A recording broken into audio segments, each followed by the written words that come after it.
వాక్యం. ఈ యొక్క వాక్యము ఒక విశ్వాసిని హెచ్చరిస్తున్నటువంటి మాట, ఒక విశ్వాసిని హెచ్చరిస్తున్నటువంటి వాక్యం.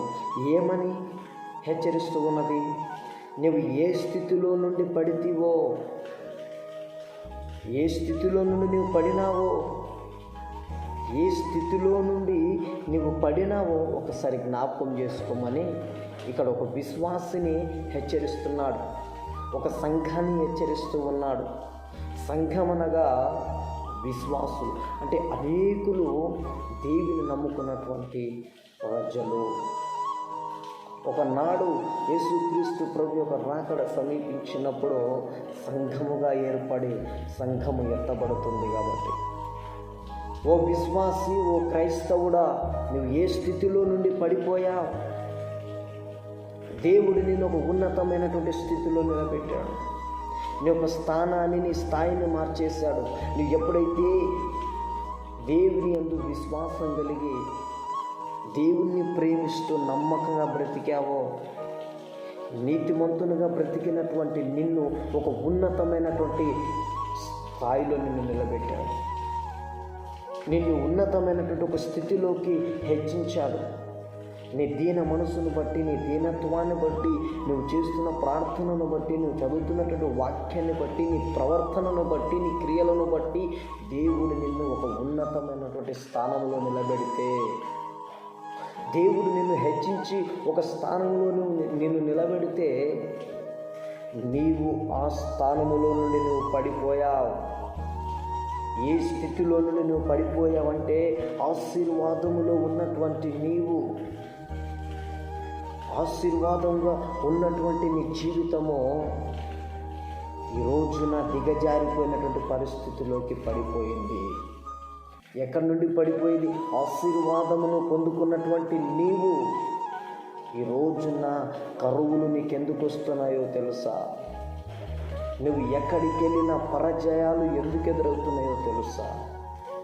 నీవు ఎరిగి ఉన్నటువంటి ఆ స్థితిని మర్చిపోయావు. నువ్వు ఆ స్థానంలో నుండి పడిపోయావు. ఆ స్థితిలో నుండి పడిపోయి ఇప్పుడు ఎక్కడికి వచ్చావు?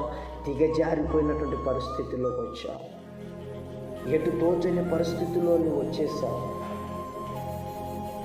ఏది చేసినా విఫలమవుతుంది అంటే నువ్వు స్థానాన్ని, నువ్వు స్థాయిని మర్చిపోయావు. లోకాన్ని వెంబడిస్తున్నావు. లోకంలో ఉన్నటువంటి సమస్తాన్ని వెంబడించి నువ్వు లోకంలోనికి పడిపోయావు. దైవ సంబంధమైనటువంటి ఆలోచనను వదిలేసి మనుషుల ఆలోచనలోకి పడిపోయావు. మనుషులు చెబుతున్నటువంటి, మనుషులు కల్పిస్తున్నటువంటి ఆలోచనలోకి నువ్వు పడిపోయావు. ఈ రోజున దేవుని వాక్యము మనతో ముక్కిసూటిగా మాట్లాడుతూ ఉంది. నువ్వు ఒక్కసారి జ్ఞాపకం చేసుకో. దేవుడు నీ ముందు ఉంచినటువంటి నిరీక్షణ, దేవుడిని ఎదుట ఉంచినటువంటి ఆ పరుగును నువ్వు మరిచిపోయావు. రోజు నువ్వు మర్చిపోయి తిరుగుతున్నావు. జాగ్రత్తని దేవుని వాక్యం సెలవిస్తావు. దేవుడు నీకు ఇచ్చినటువంటి పిలుపుని నువ్వు ఎందుకు నిర్లక్ష్యం చేస్తున్నావు? ఎందరో నాశనం అయిపోతున్నారు. దేవుని వాక్యం తెలుసుకోకుండా చీకటిలో బ్రతుకుతున్నారు. వారికి సువార్తను ప్రకటించాల్సినటువంటి నీవు ఈ రోజున పడిపోయిన స్థితిలో, తప్పిపోయిన స్థితిలో, ఈ రోజున నువ్వు లోకంలో తిరుగుతున్నావు, లోక ఆశల్లో బ్రతుకుతున్నావు. విడిపించబడాలి. దేవుడేమంటున్నాడు? మారు మనసు పొంది ఆ మొదటి క్రియలు చేయుము అన్నాడు. నువ్వు ఎప్పుడైతే దేవుని నమ్ముకున్నావో, దేవుణ్ణి విశ్వసించావో, దేవుని మేలులను పొందుకుంటున్నావో, అప్పటి నుంచి అప్పుడున్నటువంటి ఆ పరిస్థితులు,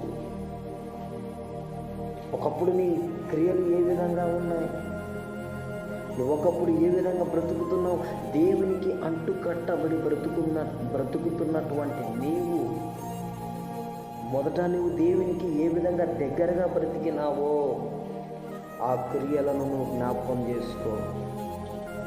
నువ్వు మారు మనసు పొంది నువ్వు మొదటి క్రియలు జరిగించు. నువ్వు మొదటి క్రియలు జరిగించు. ఆ మొదటి క్రియలు నువ్వు జరిగించి అటు చేసి నువ్వు మారు మనసు పొందితేనే సరే. ఏమంటున్నాడు? మొదటి ప్రేమను, ఈ రోజుల్లో మొదటి ప్రేమను కోల్పోయినటువంటి పరిస్థితిలో ఉన్నారు విశ్వాసులు, క్రైస్తవులు. అక్రమము విస్తరించుట చేత అనేకుల ప్రేమ చల్లారునని దేవుని వాక్యం సెలవిస్తూ ఉన్నది. ఈ రోజుల్లో అనేకుల్లో అక్రమము విస్తరించుట చేత దేవుని యొక్క ప్రేమ చల్లారిపోయింది. దేవుని మీద ఉన్నటువంటి ప్రేమను వదిలేసినావు. మొదటి క్రియలు అంటే నువ్వు మొదట దేవుణ్ణి ప్రేమించేవాడివి, ఇప్పుడు మనుషులను ప్రేమిస్తూ ఉన్నావు. మొదట దేవుణ్ణి ప్రేమించే నీవు ఇప్పుడు ఆస్తిని ప్రేమిస్తున్నావు, ఐశ్వర్యాన్ని ప్రేమిస్తున్నావు, లోకాన్ని నువ్వు ప్రేమిస్తున్నావు. దీన్ని విడిచిపెట్టి నువ్వు మారు మనసు పొంది లోకములో నుండి నువ్వు విసర్జింపబడి, లోకము నీలో నుండి విసర్జింపబడితేనే సరే. నువ్వు మారు మనసు పొందితేనే సరే. లేని ఎడల నేను నీ యొద్దకు వచ్చి నీ దీపస్తంభమును దాని చోట నుండి తీసివేతును అని ఇక్కడ మాట్లాడుతూ ఉన్నాను. 7 సంఘాలను హెచ్చరిస్తూ రాస్తున్నటువంటి పత్రికలు ఇవి. 7 సంఘాలకు ఉత్తరాలు రాస్తున్నటువంటి పరిస్థితి ఇది. ప్రతి సంఘం మీద ఒక్కొక్క నింద మోపుతూ ఉన్నాడు దేవుడు. ప్రతి ఒక్క విశ్వాసం మీద నిందలు వేస్తూ ఉన్నాడు. ఎందుకో తెలుసా?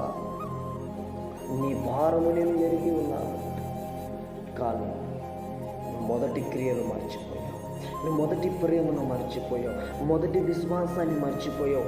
మొదట నీ స్థానం ఏ విధంగా ఉంది, మొదట నీ స్థితి ఏ విధంగా ఉంది, మొదట నీ ఆశీర్వాదం ఏ విధంగా ఉంది. ఈ రోజున నువ్వు దిగజారిపోయిన పరిస్థితుల్లోకి పడిపోయావు. ఎటు తోచని పరిస్థితుల్లో ఆ బురదలో కొట్లాడుతున్నావు, ఆ బురదలో పొరలాడుతున్నావు, పాపపు మడుగుల్లో బ్రతుకుతూ ఉన్నావు. ఈరోజు నా దేవుడు నీతో మాట్లాడుతున్నటువంటి మాట, నువ్వు ఏ స్థితిలో నుండి పడిపోయావో ఆ స్థితిని నువ్వు ఎరిగి ఉన్నావు. ఆ స్థితిని నువ్వు తెలుసుకోవాలి. ఒక దగ్గర దేవుడికి వాక్యం రాయబడి ఉంటారు. నువ్వు ఏ స్థితిలో పడిపోయావో ఆ స్థితిలో నుండి నువ్వు లేస్తేనే సరే, లేని ఎడల నువ్వు అదే స్థలములో చచ్చిపోదు అని దేవుడు వాక్యం సెలవిస్తుంది. ప్రియమైనటువంటి దేవుని బిడ్డలారా, ప్రియమైనటువంటి నా సహోదరులారా, సహోదరులారా, దేవుని వాక్యం నీతో మాట్లాడుతూ మొదట దేవుని వైపు చూస్తున్నావు. మొదట నువ్వు దేవునికి ప్రేమను వెతుకుతున్నావు. నువ్వు మొదట దేవుని ఉపదేశాన్ని వెతుకుతున్నావు. మొదట నువ్వు దేవుని యొక్క కార్యాలను వెతుకుతున్నావు. దేవుని యొక్క సంకల్పాన్ని వెతుకుతున్నావు. కానీ ఎప్పుడైతే నువ్వు దిగజారిపోయి, పాపములో పడిపోయి, చీకటిలో పడిపోయి, కన్నులు కనిపించలేని పరిస్థితి, నీ కన్నులకు నీ మనోనేత్రములో కొద్దితనముతో నిండి ఉన్నాయి కాబట్టి దేవుడు అంటున్నాడు, నువ్వు ఆ మొదటి క్రియను జరిగించు, ఆ మొదటి ప్రేమను నువ్వు మరలా పొందుకో, ఆ మొదటి విశ్వాసాన్ని నువ్వు మరలా జరిగించు. నీ ముందర ఉంచినటువంటి పరుగు పందాన్ని జ్ఞాపకం చేసుకో. నీ ముందర దేవుడు ఉంచినటువంటి ఆ సంకల్పాన్ని నువ్వు జ్ఞాపకం చేసుకో. అంతేగాని లోకం వైపుకు నువ్వు వెళ్ళకు. లోకము దాని ఆశలు గతించును కానీ నా మాటలు గతించవన్న దేవుని యొక్క వాక్యాన్ని నువ్వు ఎరిగి ఉండాలి. దేవుని యొక్క వాక్యాన్ని నువ్వు సరిగా అర్థం చేసుకో. దేవుని ఉపదేశంలో నువ్వు ఎదగాలి, దేవుని యొక్క వాక్యంలో నువ్వు ఎదగాలి, దేవుని యొక్క సన్నిధిలో నువ్వు ఎదగాలి. ఈ రోజుల్లో లోకములో వెతుకుతూ ఉంటారు.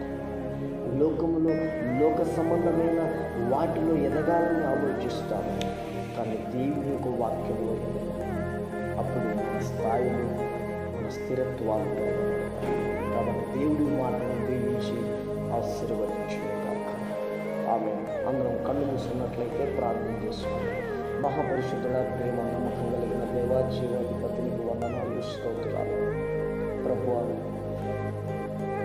మా స్థాయి, మా స్థితుల గురించి నువ్వు మాట్లాడి పాపము నుండి మమ్మల్ని వేరు చేయాలి. ఆశీర్వాదాలను పోగొట్టుకుని బ్రతుకున్న వారిని మరలా మొదటి ప్రేమను, మొదటి విశ్వాసాన్ని జరిగించడానికి యేసు నామములో అడిగి వేడుకుంటున్నాము తండ్రి. ఆమేన్. ప్రియమైనటువంటి వారలారా, మీరు చూసినటువంటి వీడియోస్ను మీరు లైక్ చేసి ఇతరులకు షేర్ చేయండి. మా యొక్క ఛానల్ను సబ్స్క్రైబ్ చేసుకోండి. కాబట్టి మీరు నన్ను సపోర్ట్ చేస్తారని, నా యొక్క నేను చెబుతున్న ప్రతి ఒక్క వాక్యాన్ని మీరు వింటారని మనస్ఫూర్తిగా కోరుకుంటాను. మీ అందరికీ వందనాలు తెలియజేస్తున్నాను.